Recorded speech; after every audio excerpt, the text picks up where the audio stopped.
Popolo della Ridda per questa nuova collection, un nuovo All-Star Game con due mostri sacri per me, Apostate Prophet da una parte e Christian Prince dall'altra.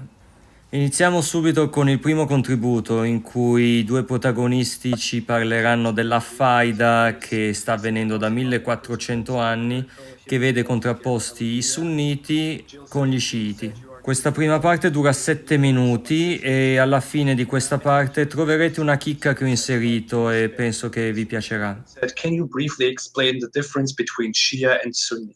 Thanks. I think this is a good opportunity for you, Christian Prince, to talk a bit about the differences between Shia and Sunnis, and to also use that point to explain us what went wrong with Islam and what went wrong with in the history of Islam. The question is, can you briefly explain the difference between Shia and Sunni? You have the microphone. Thank you. Well, I don't see really too much different. It's just about how who is going to be more crazy and more infected with the virus. It's like each one of them, he have his own. It's like a one coin, but have two faces. It's the same. And both of them, they are violence, by the way. But the Shia, their violence is different. They are smarter. They practice taqiyya more than the Sunni, a lot more. Otherwise, all of them, they are the same. Both they worship Muhammad. The difference is the Shia, they worship all the family of Muhammad. The Muslim Sunni, they worship Muhammad only, and they focus on him to be the star in the forehead of Allah. The Shia, they believe that there's all the family of Muhammad, Ali and Muhammad and his daughter Fatima and her children. All of them, they are not even a human. They are created from light. And the Sunni, somehow they believe in the same, but they have different approach. So both of them, they believe in the same thing. All the fight is that the Sunni, they supported the ones who fought Ali and his family, and the Shia, they are against anyone who fought Ali. So it is about power, because Islam is a religion of power. Seeking power is not about God. So Ali wanna be Khalifa, Uthman wanna be Khalifa, Umar wanna be a Khalifa, Abu Bakr wanna be a Khalifa. So all of them, they are fighting over power. And we see that right away from the early stage of Islam, the Muslims killing each other, to the point Uthman, the Muslim, they read his Quran today, supposedly they claim that this is his Quran. Not only they killed him, they cut his head, and before they do that, they took the hair of his beard one by one, making fun of him, torturing him. And after they killed him, they drag him in the street. And after that, they refused to bury him in any graveyard in the town. And this is the caliphate, who Muhammad, he promised him to go to heaven just because he gave him money. So Shia and Sunni, it is the same cult, the same madness, but they sponsor different politicians. So the Sunni, they sponsor Abu Bakr and his gang, and the Shia, they sponsor Ali and his gang. And now Islam is not about Muhammad anymore. It's about Abu Bakr and his gang and whoever after, and about Ali and his gang and whoever come after. So it's two gangs fighting each other. There's also a lot of hostilities still going on. There were so many more hostilities in the past, like, I don't know, a few centuries ago, concerning the Sunni Caliphate fighting against the Shia Imamate and the other way around. Sometimes one had the upper power, sometimes the other had the upper power. The word taqiyya, by the way, which is also very often brought up by opponents of Islam, is something that has not originated within Shia Islam, but that has become very, very strong within Shia Islam. I want to explain that in a different dedicated episode, but the deal is basically that the deal is basically that the Shia have been so much persecuted by the Sunni Muslims that they started to develop this strategy of lying to Sunni Muslims in identifying themselves as Sunni Muslims. So a Shia Muslim walks around within the Sunni people of his country, and whenever someone asks him what he believes in, he would say, "I am a Sunni Muslim. I'm a Hanifi. I'm this. I'm that." So they wouldn't out themselves as Shia Muslims, so they wouldn't be killed by Sunni Muslims, or wouldn't be persecuted, wouldn't be, disadvantaged by Sunni Muslims. It also shows that that Islam has been at war with itself for so many centuries, with itself, not only with others. So when Muslim apologists nowadays, especially moderate Muslims, or especially fundamentalist Muslims, today come out and claim that the Islamic world is only in such big misery nowadays because of the West and because of how the West bombs the Islamic world and so on, that is a complete lie. Not only has the Islamic world been at a jihad, in a fight against the non-Muslim world, against the rest of the world for centuries, the Islamic world has also been fighting itself among each other for centuries. The Shia-Sunni divide has been going on since only less than a century after Muhammad's death. And only a century ago, only 1 or 2 centuries ago, have they started calming a little bit down and tolerating each other a little bit. But if you go to Iran, or if you go to, I would give Iraq as a very nice example. If you go to Iraq and you have discussions with Sunni Muslims and Shia Muslims, you can still see in very basic, casual, daily talks, daily conversations, that the two hate each other. I, for example, have been to Iraq several times, and whenever I was there, without ever bringing up the topic, when I sat down with someone from the other side, I always heard curses against the other side, like from a Shia Muslim against a Sunni Muslim, or from a Sunni Muslim against a Shia Muslim. The divide has been going on forever. So while some people in the West especially try to sell us the notion that Islam is all about peace and tolerance, and that Muslims among themselves are completely peaceful if the evil West, if America only left them alone, the reality is completely different. In reality, there are so many different sides, especially the Sunni and the Shia, who still hate each other and who still fight each other wherever they can. The only thing now is that the Islamic world is so much inferior to the Western world, and that's why they are trying to calm a little bit down and trying to be a little bit more diplomatic, rather than just fighting and killing each other. I thought that was an important note to add. Anyway, everyone, if you want to direct more questions, you can use a super chat, or you can just type your question in the comments. I will try to compile your questions and. Ecco ora la chicca, come promesso, perché dalla teoria si passa alla pratica. Have you lived in an Islamic country before? I'm come from Iran, my friend. What is talking about? They are Shia. With all due respect. Oh, you're Shia now. I love it. Always an Is Iran not Shia? Anything. No. Yeah. Did I say something wrong? No, I never said they're not Muslim. Every time I go, I get I never said they're not Muslim. I said they're Shia. As you follow. So you asked me No. You asked him if he's Muslim or not. Have you lived? Shia Muslim or not? Yes, the general mass, yes, but the scholars, the Rafida, no, sorry. Wallah, you know. Rafida. The Rafida. Thank you. You're not saying thing. Okay, you saw that, yeah? What are you gonna kill me? You're gonna. Okay, you saw that, yeah? Kill me, record that. This is why. Where you going? Baba, don't do this. You said I'm kafir. I'm telling you kafir. Do you curse Abu Bakr and Umar? I curse them. Yes, you okay this minute. Bye. You're Rafid. The Shia. Curse me back on you. Maybe back on you. Our Shia brothers and sisters are free from you. They're free from you. You're free from you. Calm down. Relax. You're asking me a question. Say it again. Wait for me. You see here, we witness here how Muslims behave between each other. Imagine how they treat the non-believer.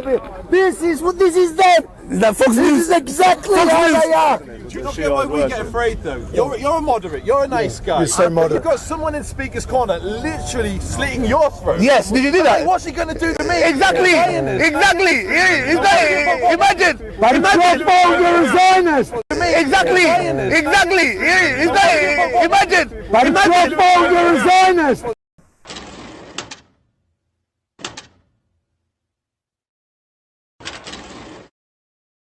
Ecco insomma il solito campionario di pace e amore che l'Islam porta da 1400 anni. In questa occasione Eravamo allo Speaker's Corner e Avi Yemini si è trovato nel mezzo di un conflitto tra il sunnita Ali Dawa ed uno sciita che onestamente non conoscevo, che ha fatto il gesto di tagliare la gola al carissimo Ali Dawa. Tra l'altro, come ha fatto notare Avi Yemini, se la considerazione che hanno all'interno tra di loro i musulmani appartenenti a diverse gang è questa, chissà quale deve essere la considerazione che ricevono i kuffar da parte dei musulmani. E Ali Dawa lo conferma pure. In quest'altra parte della live tra Apostate Prophet e Christian Prince si parlerà della pietra nera, dell'origine pagana dei vari rituali collegati al pellegrinaggio a Mecca, più altre cose piuttosto assurde che si trovano nell'Islam, e tra l'altro si continuerà a parlare delle faide interne, della persecuzione di chiunque possa essere sospettato di non essere un bravo musulmano e così via. Ho aggiunto poi in chiusura una dedica che Apostate Prophet rivolge a tutti gli utili idioti, una dedica a cui tengo molto. Per il resto continuate a seguire Ridda Channel, iscrivetevi qualora non l'aveste ancora fatto, ricordatevi Ridda Channel è l'unico canale che non potrà mai essere accusato di fare dawa, sotto copertura o meno, l'unico canale in cui la kafiraggine non va mai in vacanza. Alla prossima, ciao! We receive so many messages from Muslims who say that that they are thankful that they have left Islam, that they have either become Christians or they have gone a different path. So it's really absolutely great when you see people typing insults and stuff in the comment section. You would think that the Muslim world is only completely outraged with us, but many are only outraged because so many are leaving Islam due to these talks, and that is a great thing to do, Christian Prince. So I would like to ask you at this point, why did you decide to do this? Why did you decide to go out and talk to Muslims and debate them? Well, you know, since I was a young kid, if you try to learn about Islam, nobody want to talk about it. And if you are born of a Christian family, they don't even like to talk about it because they're afraid that their kids might be involved in the trouble if they speak about it. You know, it's a very risky religion, you know. So I decided to study so I can find answers first for myself. When a Muslim, he says to me, what we hear every day these days, and I don't know how to answer him. I have no idea what he's talking about. So I decided to study. So I decided to study Islamic law, and that helped me just to understand, you know, let's say the structures of Islam as a cult, but did not really give me too much knowledge as know what is deep inside the cult. The knowledge you have to search yourself and study and etc. And now, as you see, the Muslims are in this ability. Almost sometime in the same day, I received between 2 to 3 Muslims leaving Islam, and most of them, they leave Islam and they accept Christ even sometime live on air. And the reason for that, the Muslims, they got shocked when they hear what Islam is about, and they never heard this before. And each time I speak to a Muslim, he said to me the same sentence: I never heard this before. I never heard this before. Well, you never heard this before because nobody want to tell you about this before, for this is not good to say. The same as in the Quran, chapter 5, verse 101 says, ask not questions. And verse 102, it says why? Because if you ask those questions, same questions, people of former generation left Islam because of them. So don't ask, don't tell. This is what Islam is about. So Islam can stand as long you know there's somebody want to force Islam on you. There's a sword. If you leave, we want to kill you. Actually, while we are chatting now, there's a guy, he posted in your chat. His name, I think, Abdul Rahman al-Dakhil. He said that for every ex-Muslim, you should know soon you will lose your head. You know, and this is how they can keep Islam surviving. You leave Islam, you will lose your head. But they cannot answer you. They cannot refute you. They cannot prove you wrong.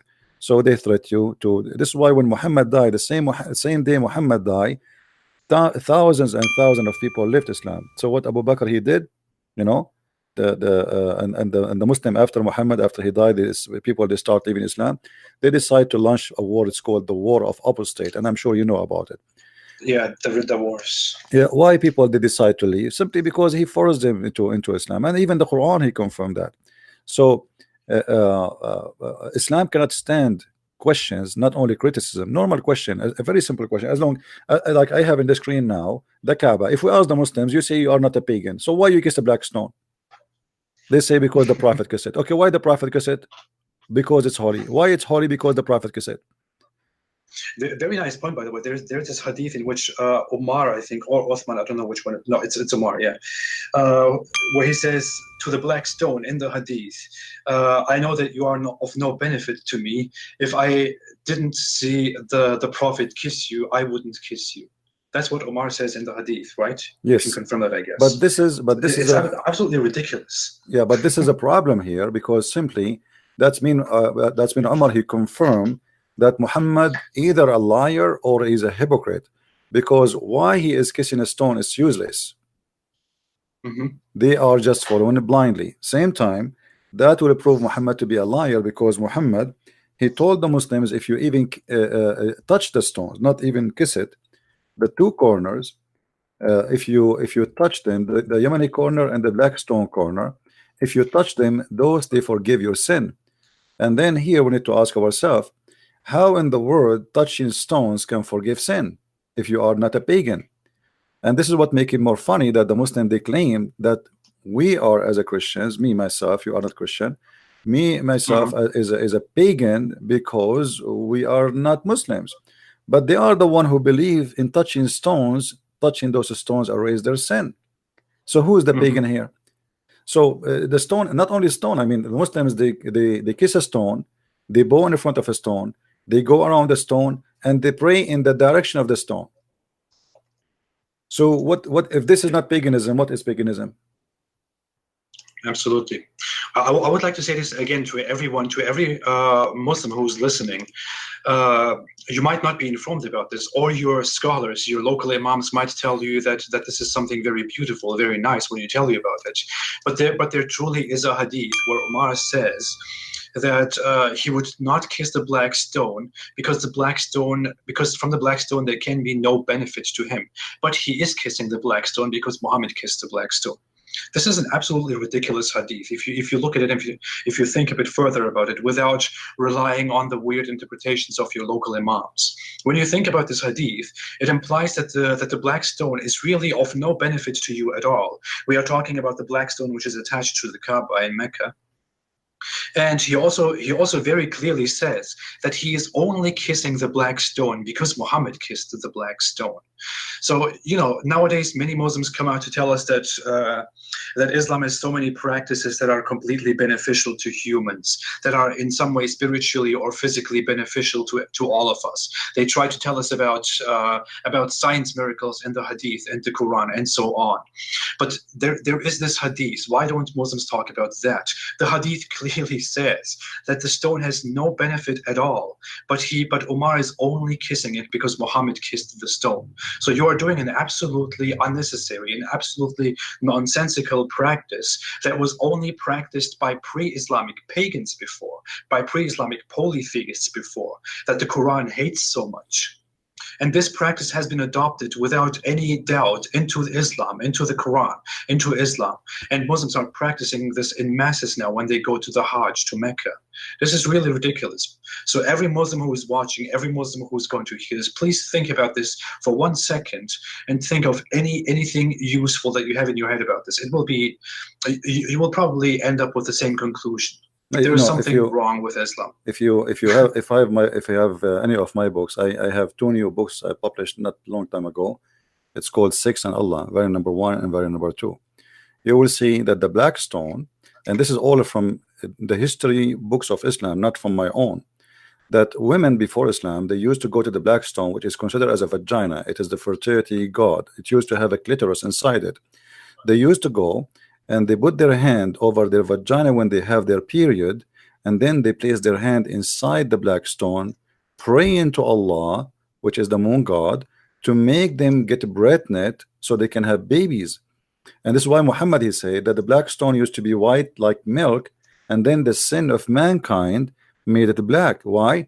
Because when women, they place their blood, those people believe that when the woman, she is not getting pregnant because simply she committed sin. God is angry. So now what she do, she go to the Kaaba she put her hand over her private part when she is bleeding from period, and then she put her hand inside the black stone, and then she prayed to Allah to get pregnant, and then the man after that, he will come and they do hak. Actually, the hajj was not hajj, it is hak. Hak means scratching. The male, they used to scratch their penis inside the black stone after the female they pass by. So your wife, she go first, she put her hand over her vagina with the blood in her hand, she placed her hand inside the black stone, then the guy after that, the husband supposedly, or the spouse, he go and he placed his penis in the black stone and he scratched the black stone with it, and then supposedly that will help them to have babies because that will make Allah happy. So this is a very demonic, satanic, pagan cult. Same time, when the Muslim, they say to us that this is a holy stone, and all of them they agree. Even Muhammad, he said that the black stone is going to have 2 eyes and tongue in the judgment day, and is going to speak our sin. So Muhammad, he claimed that this stone is a living stone. It's not just a stone, it's a living stone. Even there's a hadith says that the black stone is the right hand of Allah. All of this lead us to one thing, that this is nothing but a pure paganism. So when a Muslim, he speak there's a guy in the chat, he said, why you kiss the cross? First of all, kissing the cross have nothing to do with the teaching of Jesus. If somebody do it, this is his business. But Jesus nowhere says kiss the cross. So we are talking about Muhammad kissing a stone. We are not talking about Jesus kissing cross. You know what I mean? So if you want to compare between the teaching of the founder and the I'm not accusing Muslims that they kiss a stone and that will make them pagan. I am saying Muhammad himself is kissing the stone. So because if you kiss a stone and Muhammad don't tell you to do that, then I cannot say Islam is teaching you that. But if you kiss a stone following the steps of your prophet, and you believe that this is a holy stone, and by the way, there's nothing left of the black stone. The black stone the Muslims they have today in the Kaaba, after Al-Qurmuti, he destroyed the Kaaba and he screamed in the middle of the Kaaba saying to Allah, where is your birds? If you remember, there's a chapter, it's called the chapter of the elephant, where supposedly Allah, he sent an army of army of a bird to destroy an army of elephant. And then why? Because this is his house. I mean, you cannot destroy the house of Allah. No way. Allah will not let you do it. So in chapter 105, very small chapter, it's called the chapter of the elephant, very funny chapter, is claiming that Allah, he sent an army of birds to destroy an army of elephants was coming from Ethiopia to destroy the Kaaba. And this is very funny because Al-Qurmuti, he destroyed the black stone, destroyed the Kaaba. He took the black stone and then he made it pieces. And actually the Muslim now, they don't have a black stone. If you go and check the pictures, you will find that the black stone now is a small 8 pieces, and they glue it together with expensive wax with nice perfume to make it stay together, and they have to do maintenance almost every few days to keep the black stone from being stolen.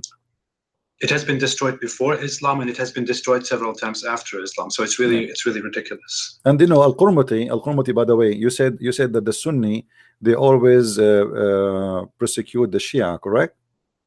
Not always. The Shia actually, the Shia, not always, for a long time. Yeah, but the Shia, they did the same.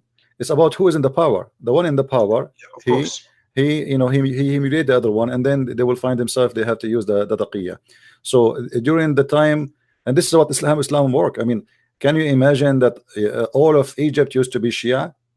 How they became all of them Sunni in one day? Simply, you change the king. You change the king, everybody forced into the new belief. Who dare to say no? So when the Shia control in Egypt, the Shia, they were doing the same humiliation for the Sunni. When the Sunni control until now, the Sunni now are the majority in Egypt. The Shia are very little. So if you are a Shia and you live in Egypt, actually not 2 years ago or 3 years ago, they killed a sheikh, a Shia sheikh, and they drag his body and then they cut him pieces. And the government, they could not do really anything about it. And this is why, because they are a small, tiny Shia minority. But if you go to Iraq, the story is the same, but the opposite. If you are a Sunni, they will kill you, they will drag you in the street, and if you are a Shia who live in Iraq, but in a Sunni area, they will do the same to you. You know, like this what happened during the time of ISIS. ISIS, they go in the street and they shoot anyone as a Shia just because he's a Shia. So it's an ugly cult, and they practice what they learned from their God. By the way, that's also when ISIS persecutes minorities like the Shia in Islamic regions, they do that completely based on Islamic texts. They do that completely based on Islamic hadith that they also cite. One very important hadith that exists that ISIS has cited forever is even a prediction is even a prophecy by Muhammad about the future, where Muhammad says that in the future there will be people who will pray, who will act like Muslims, who will dress like Muslims, and so on. But their faith will not go beyond their throat, or something like that. I don't know. You might know the wording a little bit better. But the hadith literally says, wherever you find them, kill them. This is what the hadith literally says, and this is an end-time prophecy in Islam, and that's also what ISIS cites when they go around and kill Shia Muslims and other people. So it's really ridiculous once you get into into all these topics. Once you approach Islam a bit skeptically, all the disgusting stuff that you find out about Islam, all the disgusting stuff that they don't tell you about Islam when you are a little child who grows up in a Muslim family. I mean, I was subject to the same way of education. We have been told from childhood that this is a beautiful religion, this is the truth of all time, and so on. But once you grow up and once you look into into the matter by yourself, you will find out so much cancer in your Islamic sources that it will make your stomach turn. So, as said, by the way, a little anecdote to what Christian Prince said. Egypt and a very large Muslim region was once ruled by the Shia Muslims. It was called the Fatimid Caliphate at one time. In other times, it was under different names. And the Shia even ruled over Mecca and Medina. Many Muslims think that is something impossible because they believe that the lands have been under their own true guide forever. But that's not true. Mecca and Medina have been ruled by the Shia, and Sunni Muslims consider Shia Muslims not Muslims. They consider them kuffar. They consider them munafiq, so which means heretics or hypocrites. So I don't know. We have said so many things that tell us that the basic education that a Muslim receives is completely false, as it turns out when you study Islam by yourself.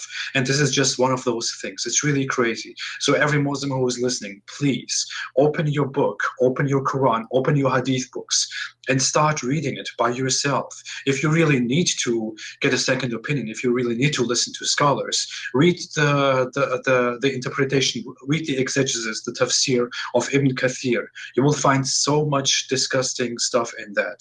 You will probably join me in criticizing Islam in the future if you do that. Or you will join Christian Prince in criticizing Islam. I don't know, whoever you join. By the way, a short thing to say, if you want to make a super chat, guys, please, I can't see the super chats that you make on Christian Prince's channel. We have the live chat open on both of our channels. Oh, also a quick message to all those who think all religions are just the same, or all religions are equally bad, or all religions are equally good. F you. Thanks, and stay away from Islam. Gli utili idioti.